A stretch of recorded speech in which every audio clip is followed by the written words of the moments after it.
George Stephenson made improvements to the design of the train in 1829.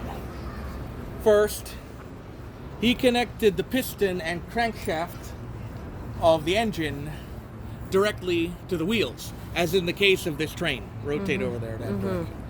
So this eliminated the use of gears, which reduced the friction of the engine by having a direct drive instead of using a transmission system to transmit the power. And this increased the speed of the train. The speed of the train was also further increased by the use of what is known as a tubular boiler. Instead of just having a tank heated by burning coal or firewood, the water was stored in heat exchanger coils that would zigzag, like the heat exchanger coils that were placed in a modern day air conditioner, for example.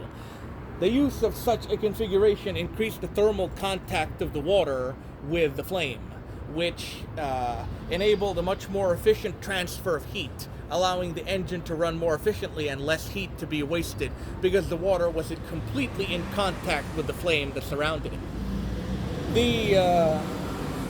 The engine of George Stephenson also had a compressor that was powered by the engine when the train was running that would pump compressed air into the furnace to raise the combustion temperature of the furnace. In a conventional furnace operating at atmospheric pressure, the temperature of the furnace would only hit approximately 1,300 degrees Celsius, no matter what kind of fuel was used. But when compressed air is pumped into the furnace, the temperature could go all the way up to 1,950 degrees Celsius.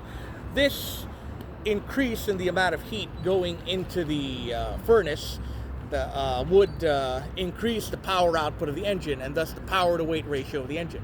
Because of all of these improvements in efficiency, George Stephenson's train, which he called the Rocket, had a maximum speed of 48 kilometers an hour.